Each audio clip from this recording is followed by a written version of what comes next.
जलवायु परिवर्तन और पारिस्थितिकी संकट से जुड़ी हुई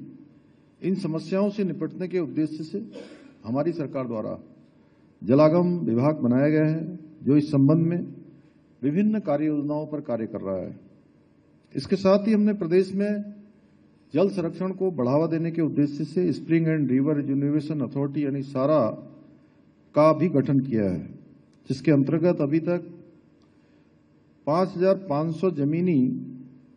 जलीय स्रोतों तथा 2,292 सहायक नदियों का चिन्हीकरण कर उनका उपचार किया जा रहा है। इतना ही नहीं, हमारी सरकार द्वारा जो हमारा लोक पर्व हरेला है, उसके अवसर पर पर्यावरण संरक्षण तथा गधेरे, नौले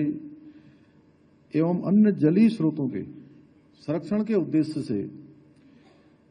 2,640 हेक्टेयर भूमि में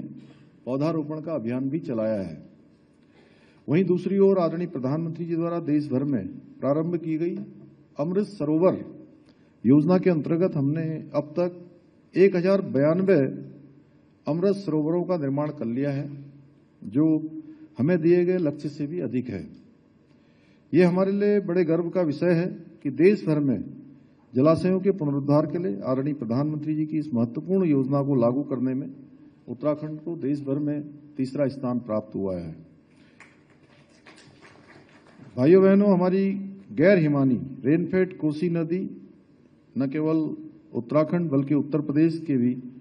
कई क्षेत्रों में पेयजल एवं सिंचाई संबंधी आवश्यकताओं की पूर्ति के लिए अत्यंत महत्वपूर्ण है। एक समय ये नदी सदा नीरा होती थी, यानी कि 12 महीने उसमें जल प्रवाहित होता रहता था, परंतु आज ग्लोबल वार्मिंग के परिणाम स्वरूप सूखने के कगार पर है और यही स्थिति पश्चिमी रामगंगा की सहायक नदी गगास, सरयू की सहायक नदी गरुड़ और गोमती की भी है। इन नदियों को पुनः उनके स्वरूप में लाने में भारत सरकार द्वारा संचालित की जा रही नदी जोड़ो परियोजना मील का पत्थर साबित हो सकती है। इस सोच के साथ मैंने 8वीं राष्ट्रीय गवर्नर काउंसिल में ग्लेशियरों से निकलने वाली सदा नीरा पिंडर नदी के जल को कोसी, गगास, गोमती और गरुड़ नदियों में स्थानांतरित किए जाने का अनुरोध माननीय नीति आयोग की बैठक में किया था। यदि हम ऐसा कर पाने में सफल हुए तो बागेश्वर, अल्मोड़ा और नैनीताल जिले के 625 गांवों की लगभग 2 लाख ग्रामीण जनसंख्या को सीधे तौर पर पेयजल और सिंचाई हेतु जल उपलब्ध हो सकेगा। साथ ही गरुड़, कौसानी, द्वाराहाट, रानीखेत और अल्मोड़ा नगर की जो पेयजल आपूर्ति बेहतर हो सकेगी, क्योंकि इन नगरों की पंपिंग योजनाएं